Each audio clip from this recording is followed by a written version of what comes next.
Conteúdo de verdade, tem informação. Aqui a notícia é clara. Uma rádio pra família, essa é nossa rádio comunitária. Vem pra Liberdade você também. 104,9. Vem pra Liberdade você também. Uma rádio pra família. Vem pra Liberdade você também. Transmitindo esperança. Rádio Liberdade FM. Liberdade FM. Fique ligado, vem aí a próxima atração. 104.9 Liberdade FM. O programa a seguir é independente de responsabilidade de seus apresentadores.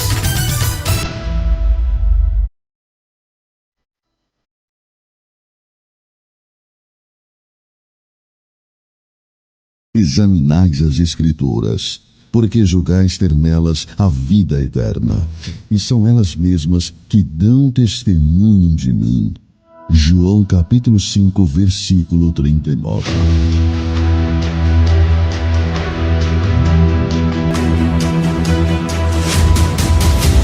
A Rádio Liberdade FM passa a apresentar o programa Papo de Fé. Assuntos da atualidade com argumentações bíblicas, históricas e teológicas. Papo de Fé.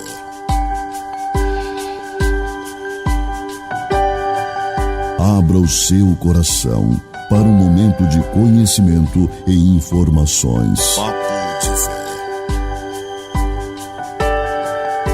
Lugar onde a teologia encontra vida cotidiana. Bem-vindo ao Papo de Fé. Papo de Fé.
Muito bem, mais um Papo de Fé, quinta-feira, friozinho.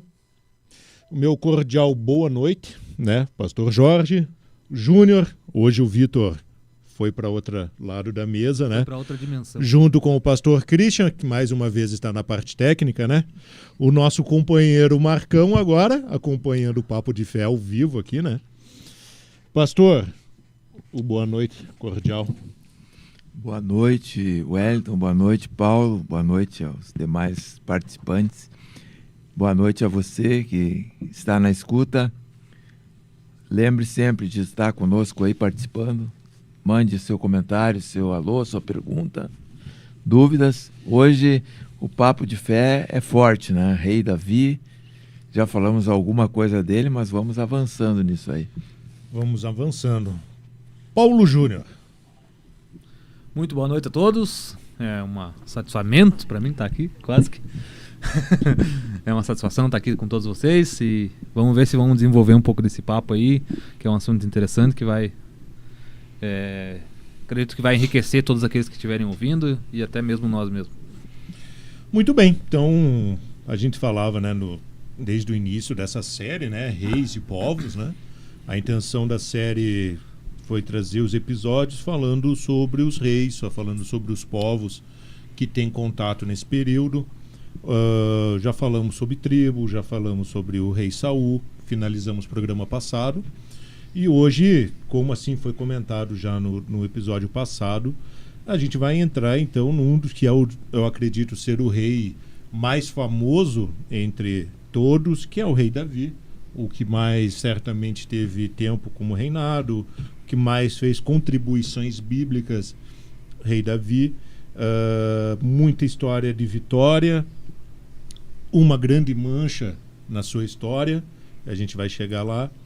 E no programa passado a gente tinha comentado sobre se Saul era um herói ou era um vilão, né?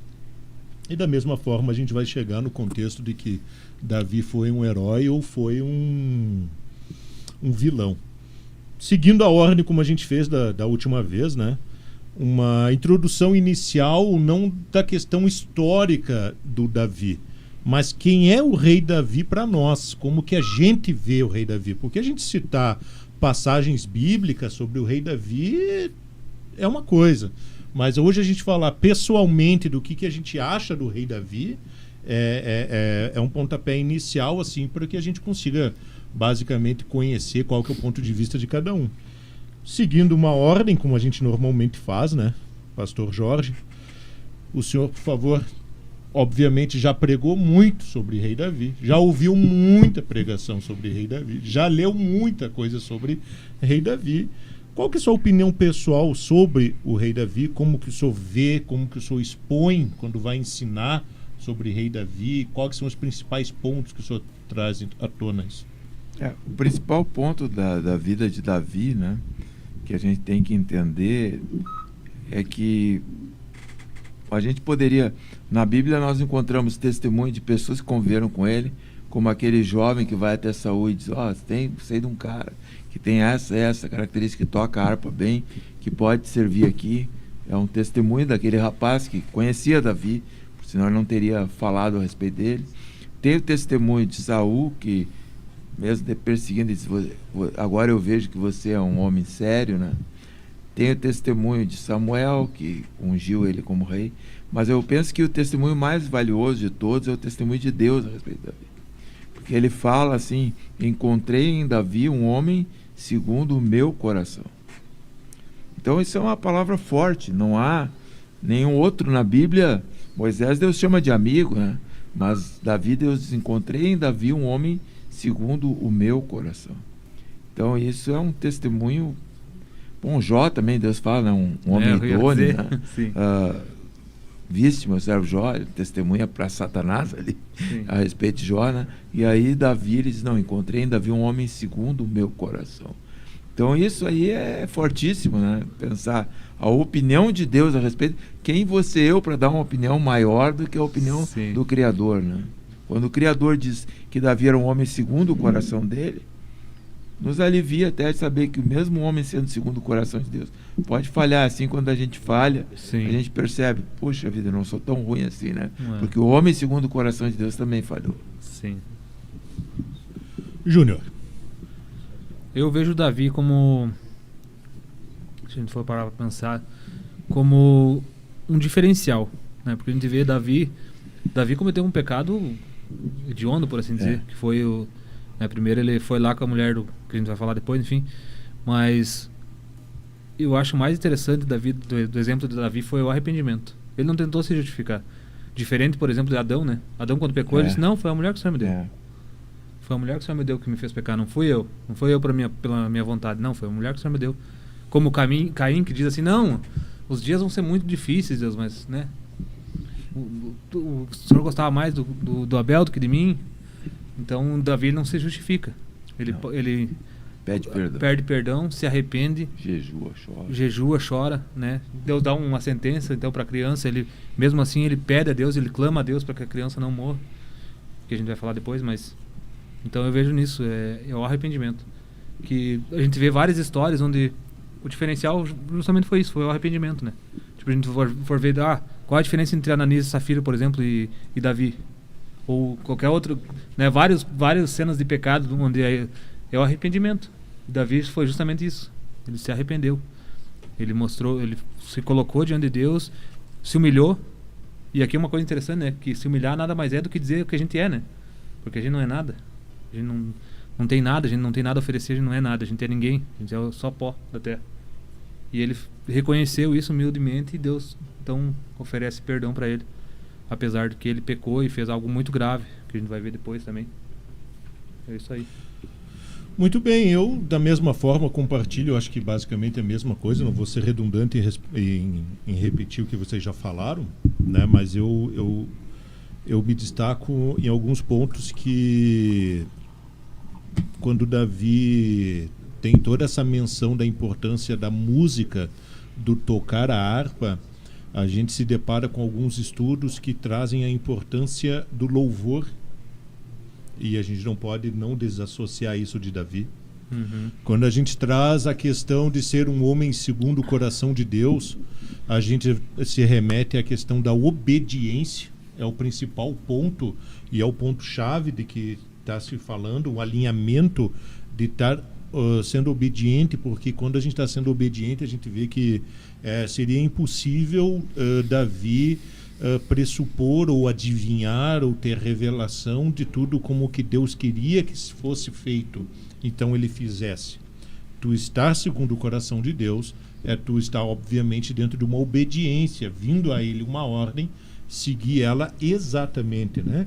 Então a gente vê que a obediência é algo que agrada a Deus, né? Então hoje a gente compreende claramente que existe um período diferente do que a gente vivia no Velho Testamento, aonde muito deles a proximidade com o Espírito Santo hoje se dependia muito mais de uma questão profética, né? Hoje o Espírito Santo habita no indivíduo, né? Então hoje nós já temos uma direção clara do que é o caminho, diferente do que naquela época ele vivia, que ele precisava obviamente de uma direção de Deus. Hoje nós já temos ela, né? Hoje um código moral que a Bíblia nos traz no Novo Testamento, uma forma de como que a gente deve de viver em sociedade, né? Já está pré-descrito isso. Então a gente vê que a necessidade da orientação individual ela não é tão necessária, porque já existe uma orientação coletiva de como que a gente deve de viver, né? Sim. Então, acho que essa questão da obediência a gente vê muito bem claro ensinamentos quando remete à questão de Davi. Outra coisa que me traz, que eu particularmente gosto muito, é a questão filosófica das reflexões de Davi, né? Da forma com que ele via a forma de liderança, a forma de governo, a forma de relação do homem com Deus, né? E também, e por último, mas não tão importante, a importância do arrependimento genuíno e aceitar então a consequência, né? Sim. Porque e talvez a grosso modo, e muitas vezes que a gente se depara com um jugo de Deus, ou de uma forma mais clara, o que os nossos atos a gente vem colher disso, né? A gente às vezes torna aquilo, mas é injusto porque eu me desculpei, né? E aí se a gente se remeter a Davi, sendo ele um rei, sendo ele toda uma história de méritos muito maior do que obviamente qualquer um de nós hoje, nesse momento aqui, e mesmo assim ele teve que colher algo, né? E ele aceitou e inclusive ele achou justo, né? A colheita dele. Então a gente segue desse ponto. Apesar de que foi sofrimento, né? Por mais que ele aceitou e viveu a consequência, no final da vida ele teve, né? Claro, sofrimento. Isso não livrou ele do sofrimento. Sim. Não, pois é, ele aceitou. Ele aceitou. Ele aceitou. A vontade de Deus. E mesmo ele aceitando, O sofrimento esteve ali. Mas ele teve a compreensão de que houve sim uma consequência. E trazer a aceitação para aquilo que talvez não deixou ele louco, assim como o Saul ficou. Sim, né? Exatamente. Então, utilizando da menção de Saul, né? Em 1 Samuel 16 aqui, acho que é o ponto inicial que a gente vai poder fazendo os comentários, né?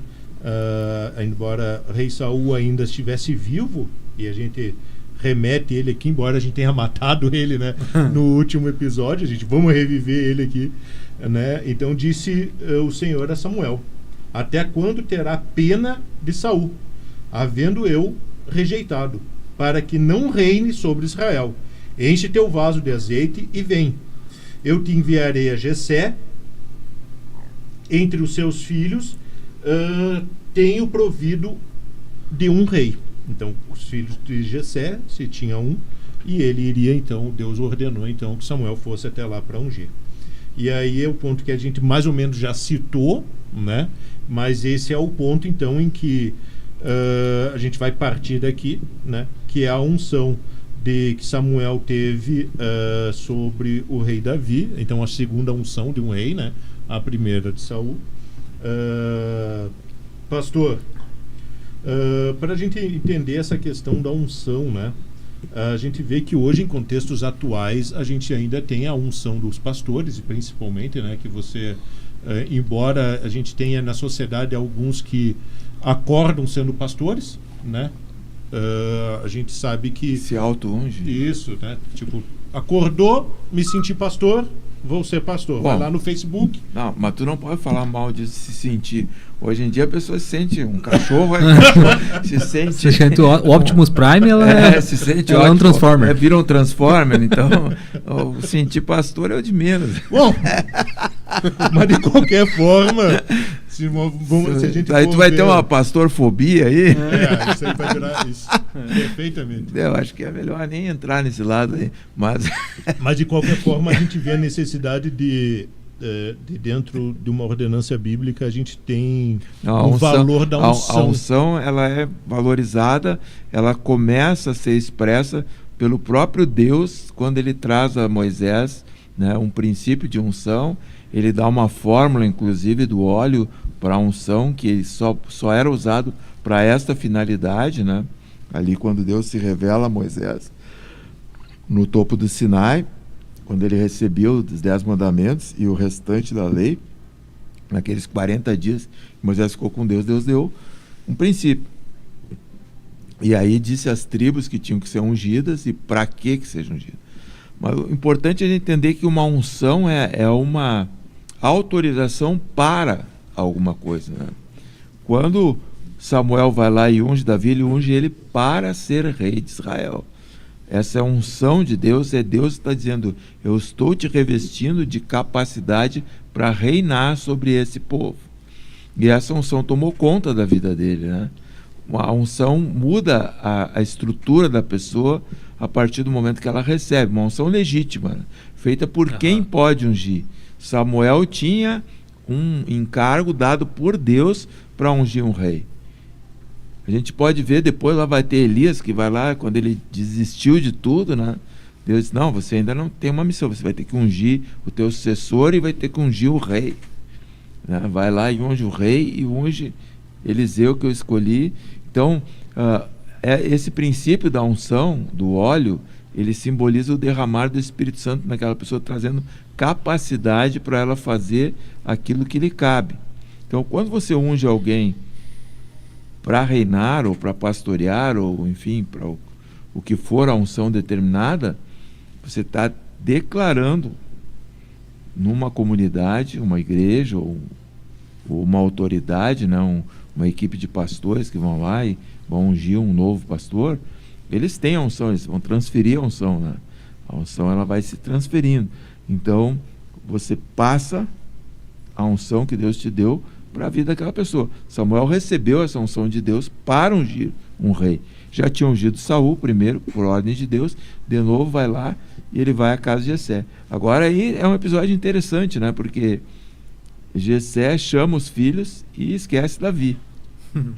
Mas, pastor, quando a gente se refere à questão da unção, tá?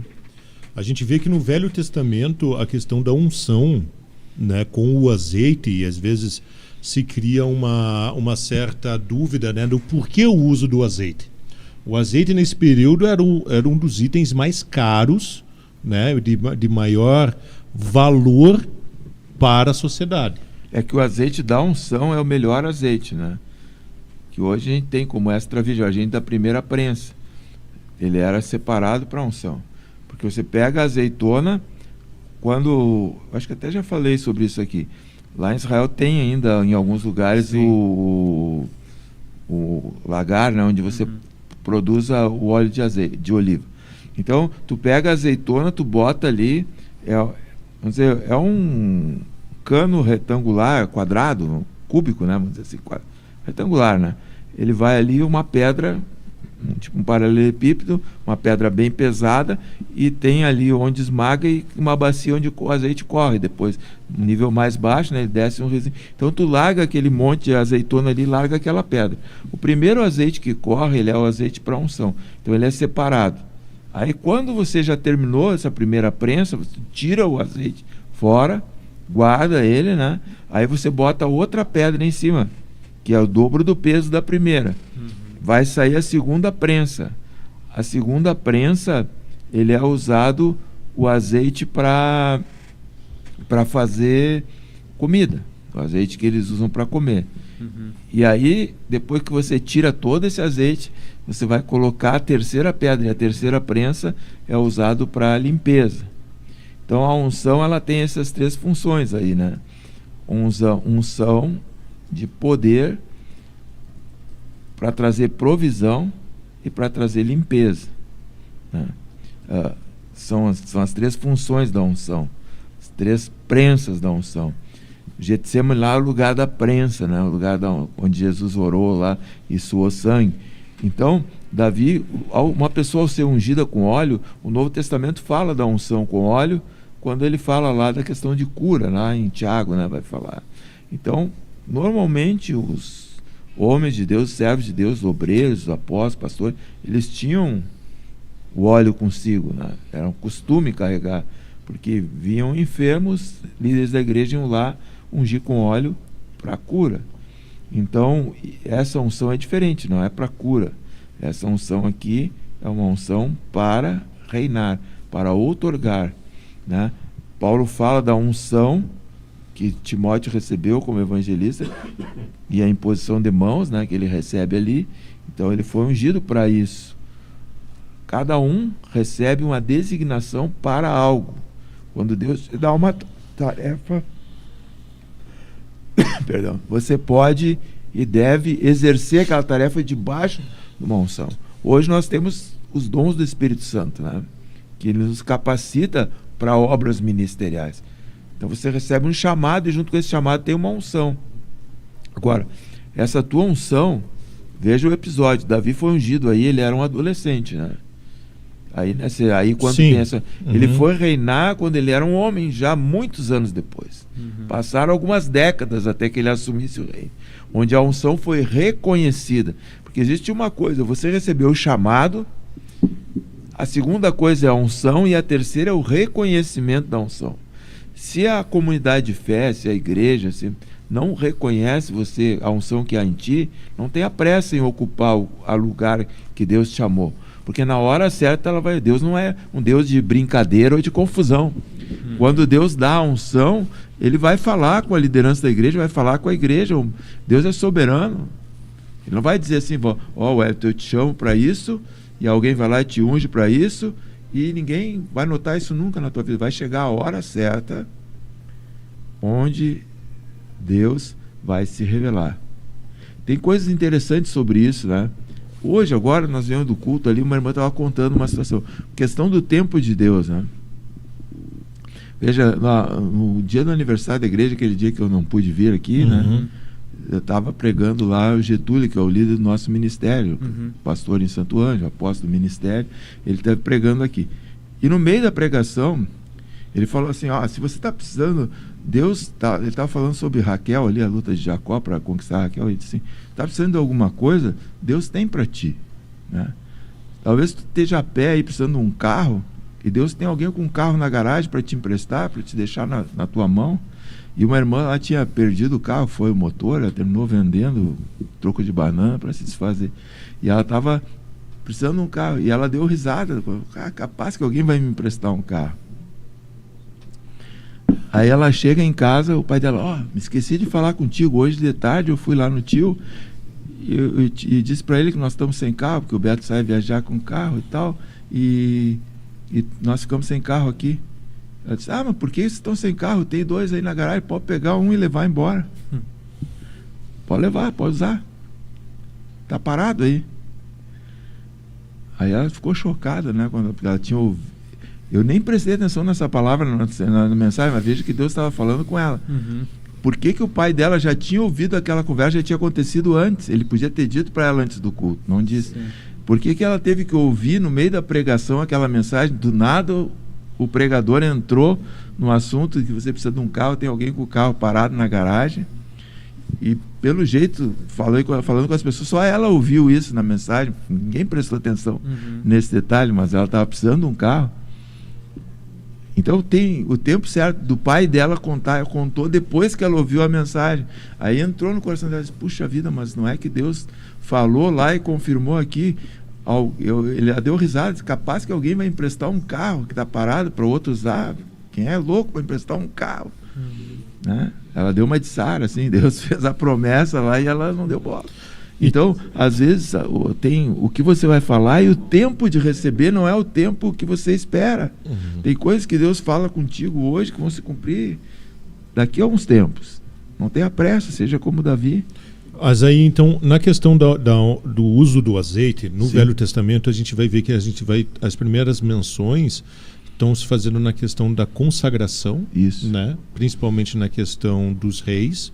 A gente vai ver em uma questão de ritos e rituais, né, de purificação sacerdotal, né, o uso no tabernáculo, né, e hoje, trazendo para o contexto atual, hoje a gente não se tem o óleo como uma unção necessariamente dita, embora seja utilizado, obviamente, pelos presbíteros para fins mais de doença, cura, né, e libertação, né, o azeite. Então essa associação do uso do azeite, para que a gente consiga deixar claro isso, ela se faz uma divisão entre Velho Testamento e Novo Testamento, pelo sacrifício do Messias, mas também pela proximidade do Espírito Santo no individual, né? A gente, que fique claro, né, de uma forma objetiva, que não estamos citando, eu particularmente não estou citando a não existência profética, mas eu estou dizendo sim que Deus hoje tem pleno liberdade para falar com você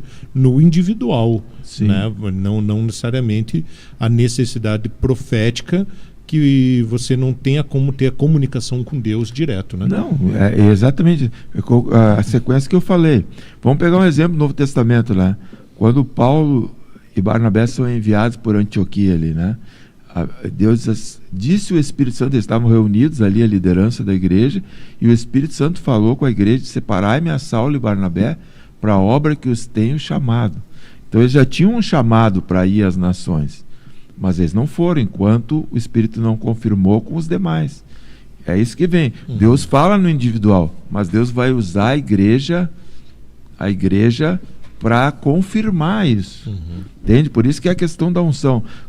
Quando a igreja, os pastores impõem a mão lá, é como se fosse unção em alguns lugares. Outros lugares vão ter uma oração, outra igreja mesmo, presbitério, que vai consagrar alguém para uma obra específica, né? Separar um evangelista na igreja, um diácono, por exemplo, não vai chamar uma equipe de pastores. A própria igreja se reúne ali e separa aquela pessoa para um ministério. Mas aí é uma unção, você está designando aquela pessoa para algo. Mas aí, primeiro Deus falou com ela. Sim, mas coerentemente, seguindo uma ordenança bíblica, eu acredito. Claro, a gente sabe que não existe algo que os ministérios fazem, que não são agressões à Bíblia, mas são, obviamente, interpretações, né? Alguns são costumes ministeriais, mas a unção propriamente dita, o reconhecimento, ele é apropriadamente com o azeite. Pode ser ou não, aí depende da... Sim, isso depende do que mais. Se a gente for pegar uma interpretação literária, seguir a risca, o uso do azeite é totalmente bíblico. Sim. No ministerial, né? Sim. Então, da mesma forma que a gente sabe que existem dentro da igreja diversas pessoas ministérios que dispõem de outros cargos, Sim. né? Alheio a alguns que descritos da qual Deus separou para dentro da igreja. Sim, inventam cargos outros, mas aí não tem problema, a questão administrativa da igreja. Sim. Então aí a gente remete a essa história de Davi na questão da obediência, né? E do uso do azeite. Júnior, alguma coisa que a gente... Não, eu só tava pensando vocês estavam falando e eu tava me lembrando uma coisa. Que eu tava até refletindo. Tem umas pessoas que usam do jargão, não toqueis no ungido do Senhor. Sim. Né? Mas tu vai olhar a vida dessas pessoas, a vida toda torta, né?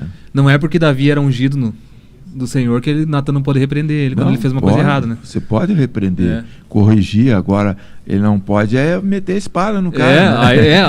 Aí que eu não toquei. O tocar é matar, né? Não é meter a espada ali, como o caso de Saul. Eu já ouvi muita gente dizendo assim, o cara chega e diz, tu tá fazendo isso errado. Não toquei nos ungido do Senhor. Não. Né? Então... Corrigir é bíblico, né? Sim, corrigir exortar uns aos outros. Inclusive a gente mesmo vai ser corrigido muitas vezes na vida, porque precisa. O problema é tem gente que só quer corrigir os outros. Nunca, quando a correção cai pro lado dela, ele rapa fora, né? Então a questão é essa, tu tem que ter. E outra coisa, né? Correção, aí se eu entrar nesse tema, a correção ela tem que ser feita, a Bíblia diz, corrige, você vê alguém em falta, você que é espiritual, corrija o tal, olhando para ti mesmo para que você não caia. Sim. Quem está de pé, cuide para que não caia. Paulo fala bem claramente. Então, quando você vai corrigir alguém, não é por vingança, por brabeza, você vai corrigir por amor, que você quer que aquela pessoa se erga, né? Se a pessoa permanecer no pecado, ela vai pro inferno. Né? É o problema dela aí, né? Sim. Quando você corrigiu, né? Você entregou. Pois se tu não corrige, a pessoa pode ir pro inferno pode ir por culpa tua, por negligência, tua. Né? Por uma omissão tua. Porque quem sabe fazer o bem e não faz, peca. E daí a própria Bíblia fala que a gente deve advertir o irmão que está no pecado, para que ele se arrependa ou não, né? Mas aí é como eu digo, essa correção sempre ela tem que ter, como Paulo diz lá em 1 Coríntios 13, se não tiver amor, nada adianta. Porque o pessoal às vezes o irmão lá pecou, focaria, vamos para cima para destruir a pessoa, né? Então, o objetivo de Deus não é destruir, destruir o pecado, não a pessoa. Eu só queria fazer esse gancho. Não, mas é importante isso. Esse gancho porque tem cara que quer ser intocável, né? Exatamente. Isso aí não existe, né? Eu já ouvi muito isso. Não toque no ungido do Senhor. Senhor. Toca no manto, não toca.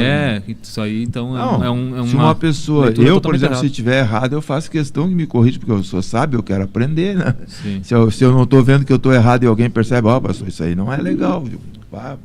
Obrigado, né? Isso ajuda. Sim, quando eu vejo que seguindo a questão de Davi, eu acho que essa questão foi muito bem citada, né, na questão da correção, né, que foi o que a gente naquela introdução inicial, né, da necessidade, né, de a gente estar sempre atentos a correções, a sugestões. Porque olha só um detalhe, tipo, o que seria se Natan não chegasse e não corrigisse Davi?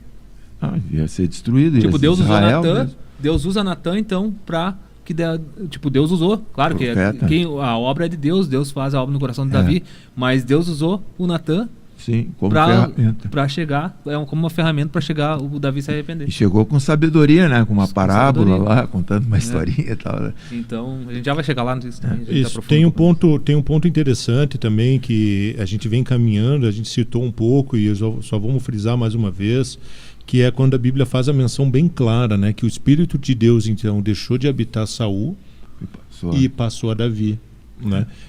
Justifica mais uma vez o que eu tenho falado desde o início do programa, que é essa questão do habitar no individual e viver em um coletivo, e realmente no Velho Testamento a gente vê menções específicas que Deus estava com né, ou no geral com o povo.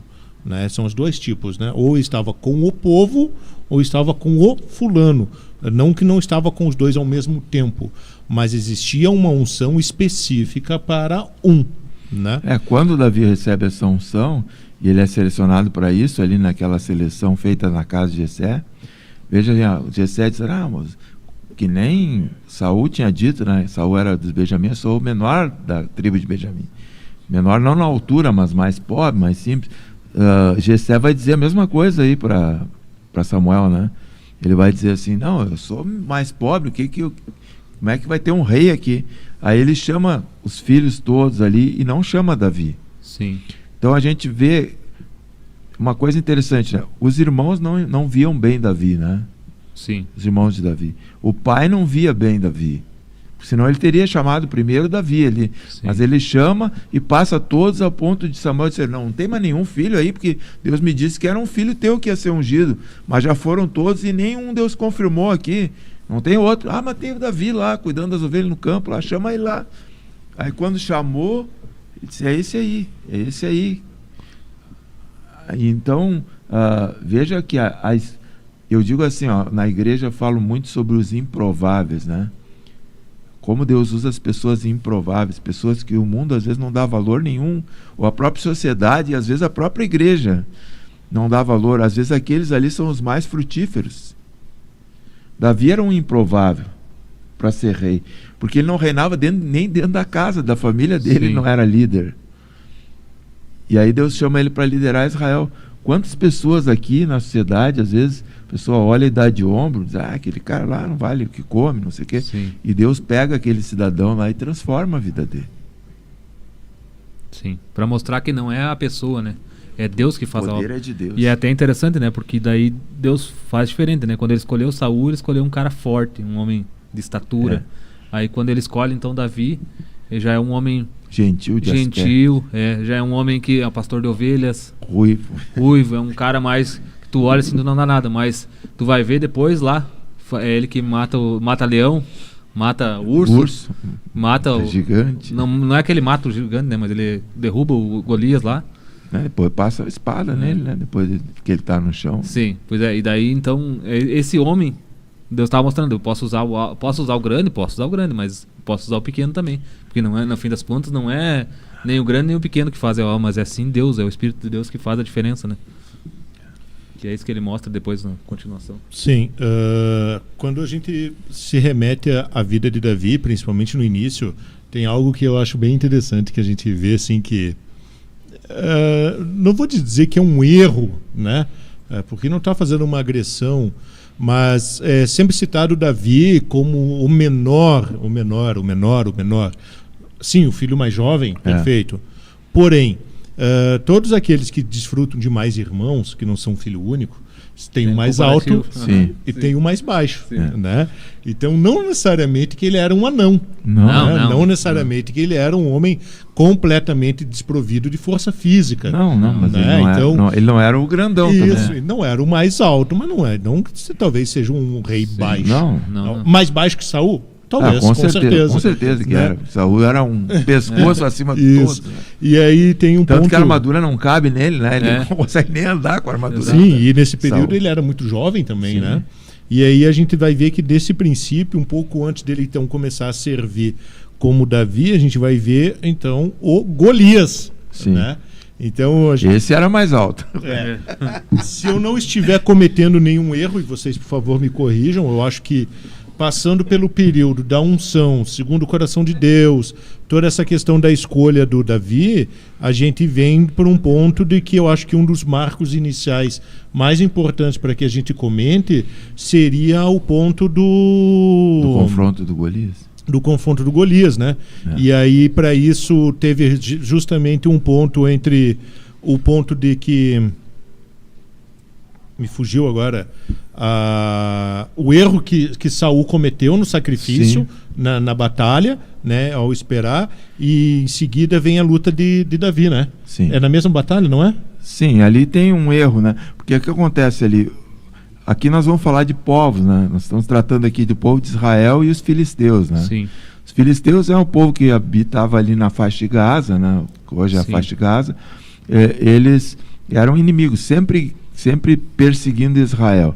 E o Israel não conseguiu lidar com eles na tomada da terra ali, ficaram por ali. Ficando esse povo por ali, várias vezes eles se engrandeciam e vinham para cima. E algumas vezes eles ganharam, tanto é que eles chegaram a levar a arca. Eu ia dizer, chegaram a levar a arca da aliança. No tempo de Saul, eles levaram a arca da aliança. Então, aqui, Davi tem uma grande vitória, que ele começa a derrotar os filisteus aí. Porque estavam os 2 exércitos postados para a guerra, mas esse gigante, né, que é um homem, pelo que a Bíblia narra, ele quase 3 metros de altura, né? Sim. Um gigante mesmo, né? Ele... Tem algumas menções históricas que trazem, eu procurei aqui, sobre o Golias, né? Mas vai falando, pastor, eu vou achar aqui, eu tenho um estudo aqui. Sim. E o Golias chega lá, esse homem chegava lá e disse assim, não, vamos fazer um desafio diferente agora. Ele ia para frente do povo, amaldiçoava o Deus de Israel e desafiava o exército de Israel a enfrentar. Um homem do exército de Israel vinha enfrentar ele mano a mano, que a batalha não precisava derramar muito sangue. Quem ganhasse dele, os filisteus iam ser derrotados, iam desistir da guerra, né? E aí que eu vejo sempre, a Bíblia diz que o gigante de Israel se chamava Saul. Sim. Ele era o maior homem de Israel. Então, era justo que se alguém tivesse que encarar Golias de frente, fosse Saul.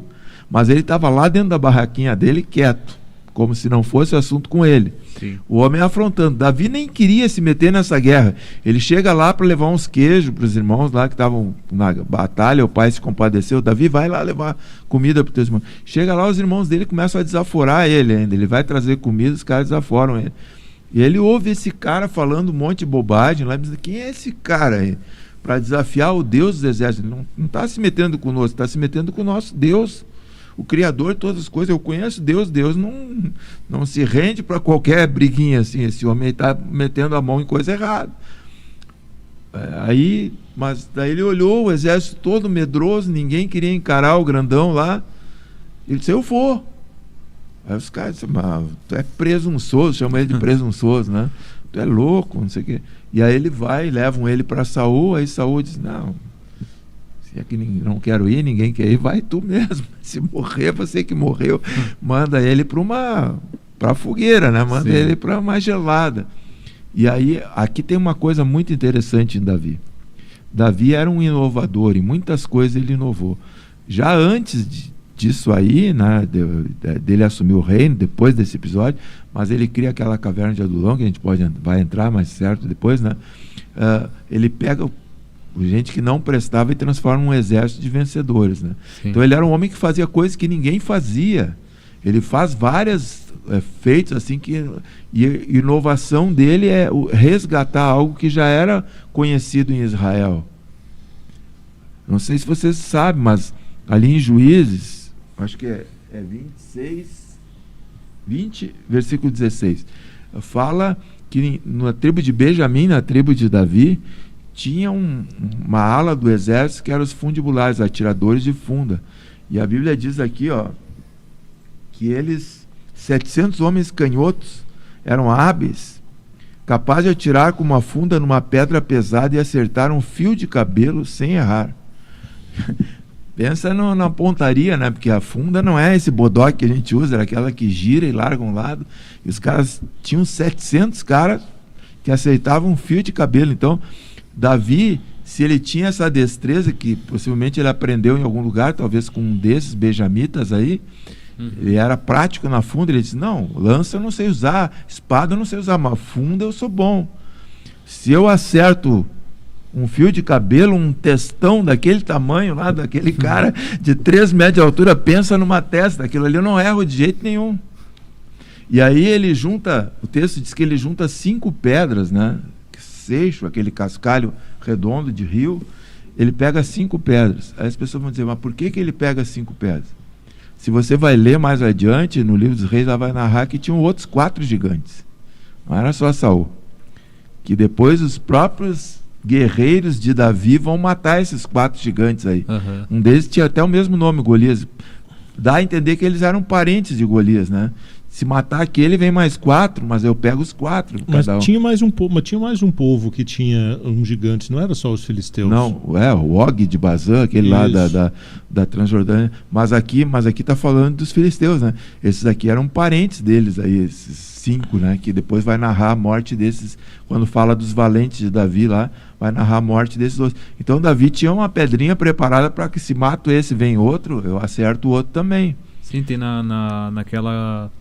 Quando Josué e Caleb vão entrar vão espiar, tem mais os 8 espias. Sim, aí tem o monte que Caleb ganha dos gigantes. Eu tinha um material, eu não achei aqui agora. Ele fala ali que tem homens gigantes, né? Não, mas tem, você vai ler lá quando fala dos valentes de Davi, é só procurar o texto ali, mais pra frente na história, né?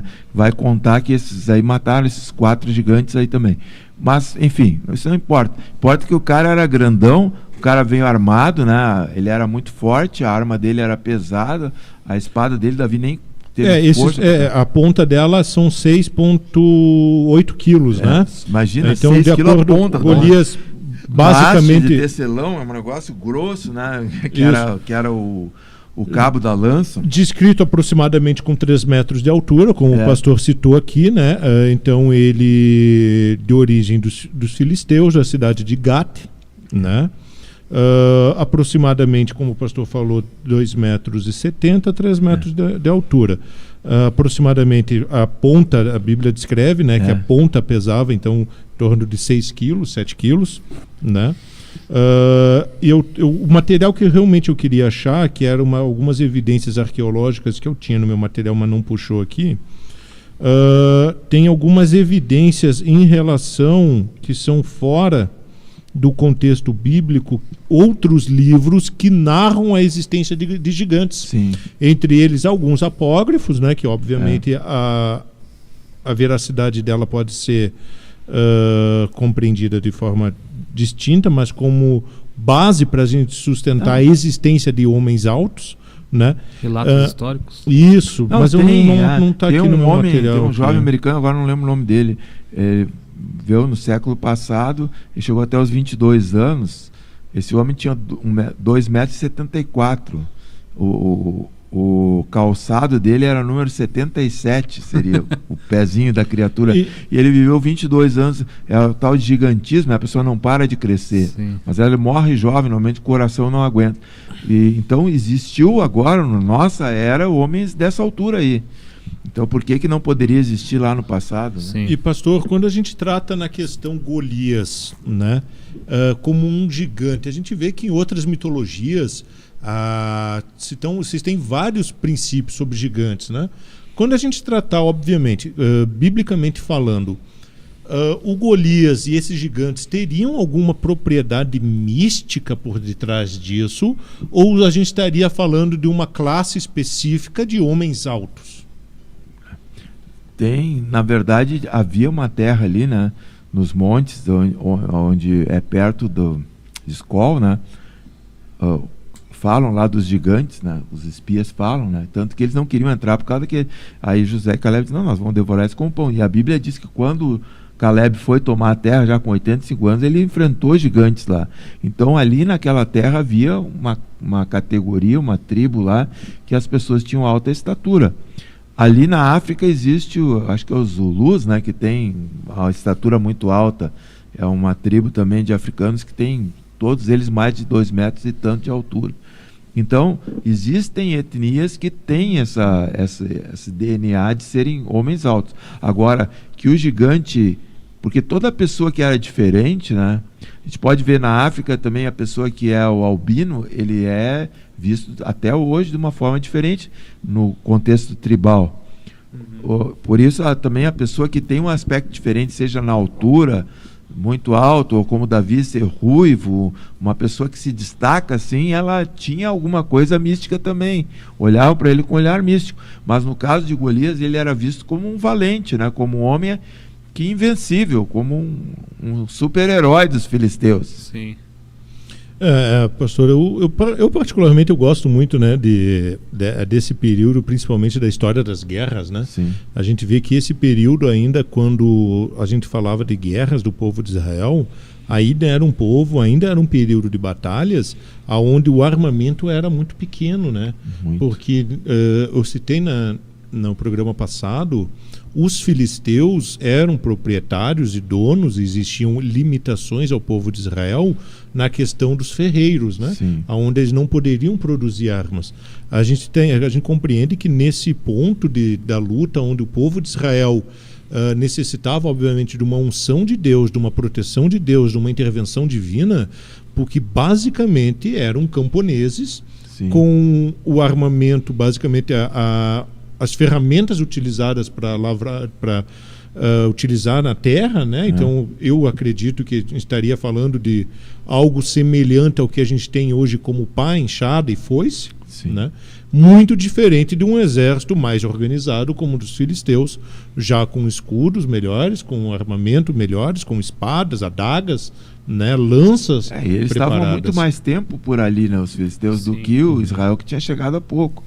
Então não dava Entendiam tempo. muito mais o E território. Saul recém tinha, como a gente viu no episódio passado, recém tinha montado o exército. Isso. Primeira vez que Israel teve um exército foi com Saul, né? Depois da tomada da terra, Josué guiou um exército unido, mas depois cada um foi para o seu lado e tinham passado 40 anos sem exército. Se eu não cometer nenhuma gafe no tempo, a gente está falando aproximadamente de menos de 10 anos do reinado de Saul, né? Sim, sim.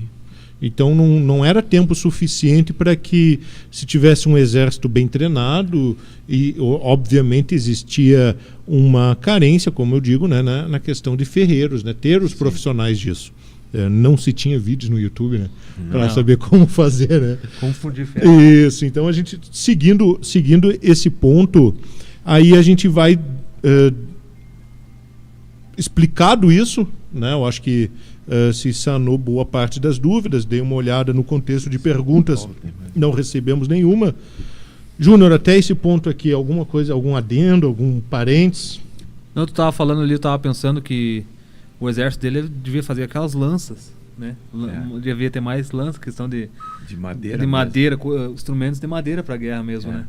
Porque até não sei se a Bíblia fala na questão quando a armadura, eles botam a armadura em Davi, né? Ela fala que era pesada para ele, mas não fala peso, mas enfim. Possivelmente tinha espada também, alguns tinham rei, alguns tinham.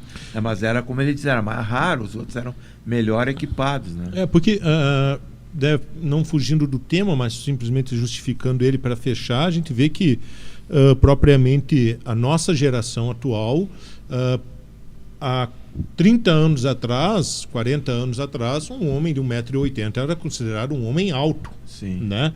Hoje uma pessoa de 1,80 m está basicamente dentro de uma estrutura média. Né? Hoje, a partir de 1,85 m, 1,87 m, que a gente realmente é considerada uma pessoa alta, segundo o que o Google nos diz, né? E eu acho que é basicamente... Na NBA, 1,90 m, que nem eu, sou um baixinho, nanico. A gente tem aqui alguns aqui com 1,90 m. Marcos, tu mais de 1,90 ou menos de 1,90 m? 1,90 m também? Nós na NBA somos nanico, né? Então nós temos duas pessoas altas aqui, temos alguns médios e temos outros baixinhos. Não, mas é interessante, um dia eu fui ali numa churrascaria, tinha um aniversário lá em Juí, no Boi na Brasa, e tem um segurança lá que fica na porta do Boi na Brasa lá. O cara, acho que tem uns 2,15 m mais ou menos. Mas é um armário de forte, assim, daquela altura toda. Eu fiquei olhando para ele assim, ele disse, o que o senhor está me olhando? Eu digo, não, eu estou gostando, é a primeira vez que eu olho para cima, estou acostumado a olhar para baixo, agora me admirei de ficar olhando para cima. Eu não costumo erguer o meu pescoço. Então, ainda em 1 Samuel, né, partindo ali do 16, a gente vai ver no versículo 18, que é quando respondeu o moço, viu um filho de Jessé, um belemita que toca muito bem, é forte e valente, um homem de guerra, sabe falar bem e tem boa aparência, é o Senhor e é com ele. A gente vai seguir no princípio de servir a Saul, né? Esse é um testemunho, né? Isso. Veja o testemunho que esse jovem dá sobre Davi. Ele fala bem, ele é boa aparência, toca bem harpa, tem um caráter bom, né? E Deus é com ele. Então o homem percebeu um monte de qualidades em Davi. O que eu digo sempre, o Davi estava lá quietinho, ele tinha sido ungido, mas estava quietinho, pastoreando as ovelhas. Mas eu digo, olha, a gente vê ali o Paulo trabalhando em tecnologia, o Wellington no conselho tutelar, lá o Vitor no escritório dele, o Christian na rádio, o Marcão, não sei qual é a profissão. Eletrônica. Trabalha com eletrônica, né? Então o Marcão consertando os aparelhos dele, trabalhando na área de eletrônica. Sempre é Marcão, né? Sempre tem alguém olhando você.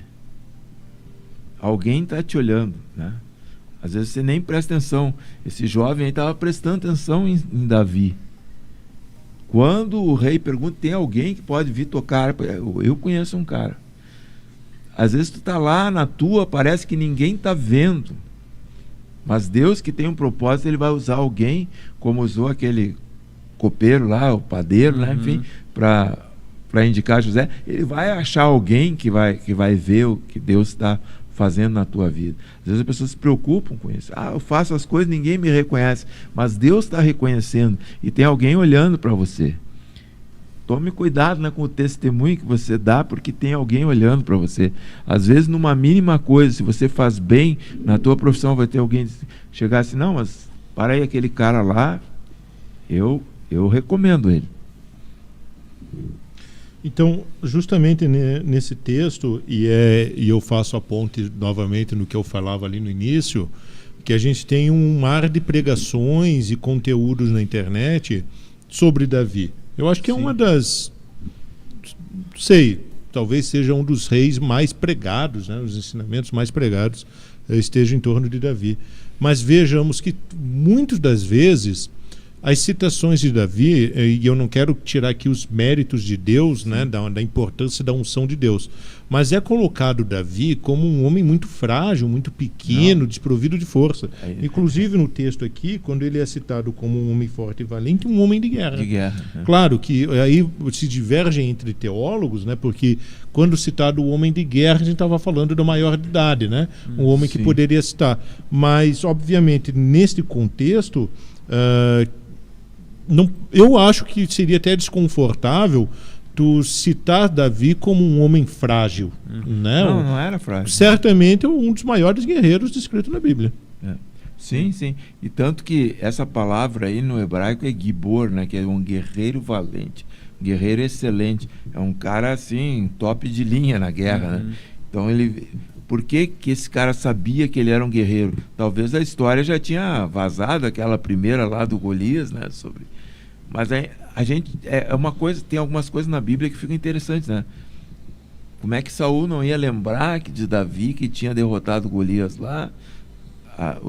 Dá a entender que se passaram alguns anos, né? Para chegar nesse texto aí, onde ele vai lá tocar harpa. Mas, por exemplo, seria uma coisa para nunca esquecer, né? Mas talvez de repente era um piazinho, agora já é um homem. Nem pensou que era a mesma pessoa, né? Então eu acho que chegando perto do ritmo final aqui, a gente conseguiu fazer uma boa introdução dessa relação do Davi com o início da sua carreira como rei, como o início do seu princípio de unção, né? Porque, como o pastor falou, a gente ainda vai falar um pouquinho até ele de fato ser o rei. Assumir o rei. Para Deus, obviamente, ele já era o rei, né? Mas sabia que para a sociedade em si, naquele contexto, ainda vai se levar algum tempo, porque nesse período ainda Saul está vivo e depois ainda tem aquele pequeno tempo, eu acho que 1 ano, 2 anos, 3 anos ainda que o filho do Saul fica aquela como divisão rei. do reino lá. Isso, tem um período de tempo, eu não sei dizer exatamente, mas acho que é aproximadamente isso. E aí que é uma divisão dos reinos, depois se unifica novamente.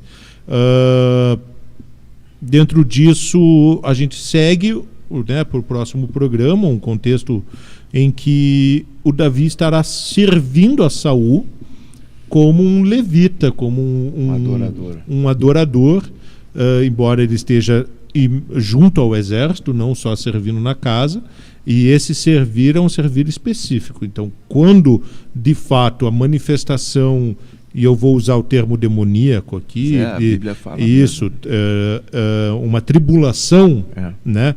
Quando de fato a tribulação vinha a Saul, né? Então era chamado Davi tocava a harpa e aquele espírito mau, aquela tribulação que estava no rei Saul saía.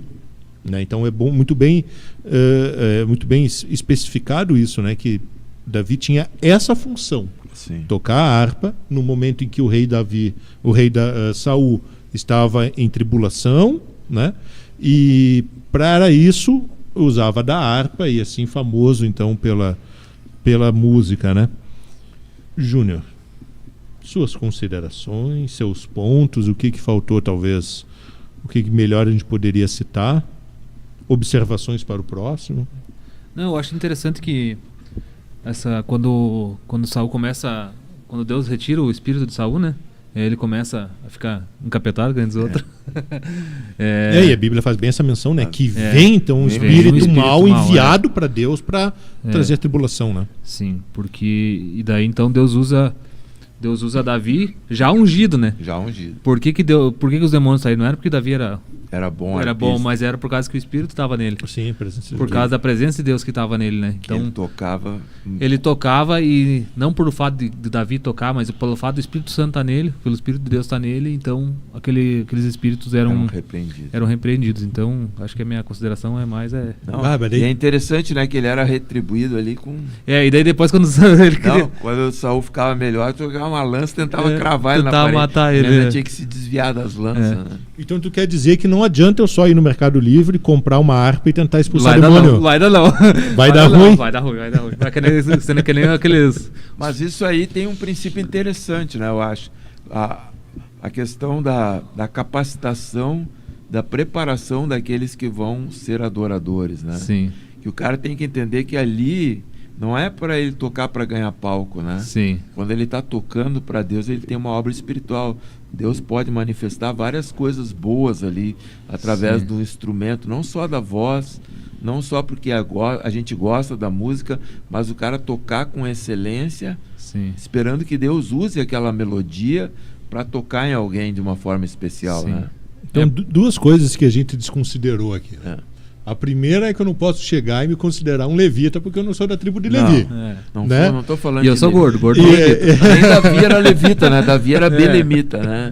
Ele não era e o segundo ponto é que então não adianta eu comprar uma harpa no Mercado Livre e querer sair expulsar demônio.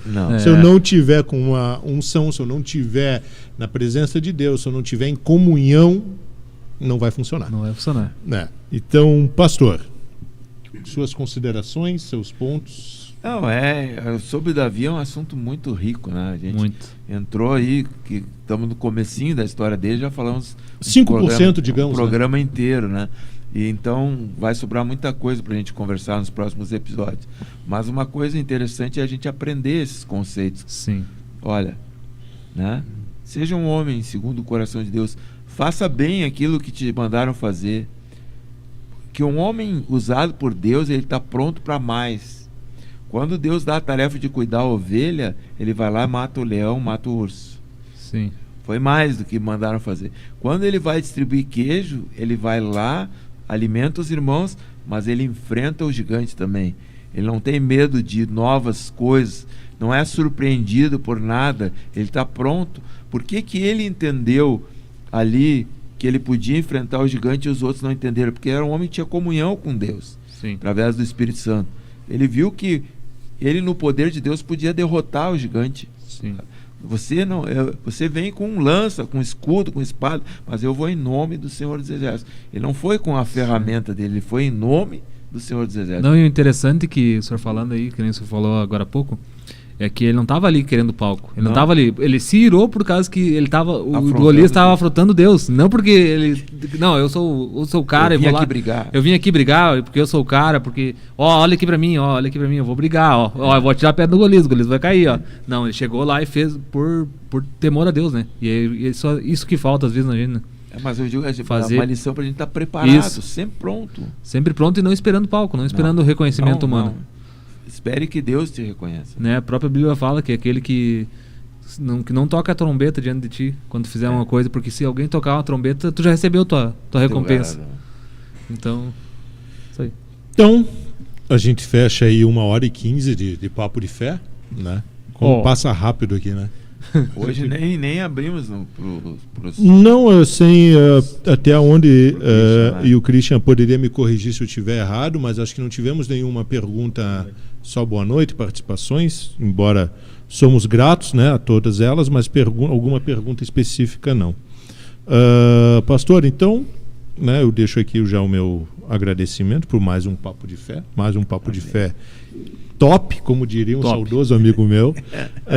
Deixo aqui já o meu boa noite, gratidão a todos que nos acompanharam até aqui, Obrigado. aqueles que eventuais irão ver, né, mais uma vez ao nosso colega que vem aqui nos ver ao vivo, né, não simplesmente pela tela. E pastor, mais uma vez eu convido o senhor para orar, né, como de costume no final do Papo de Fé. E não esqueça de curtir, compartilhar, comentar os nossos vídeos, nossas publicações aí, para nos ajudar com isso. Vamos orar.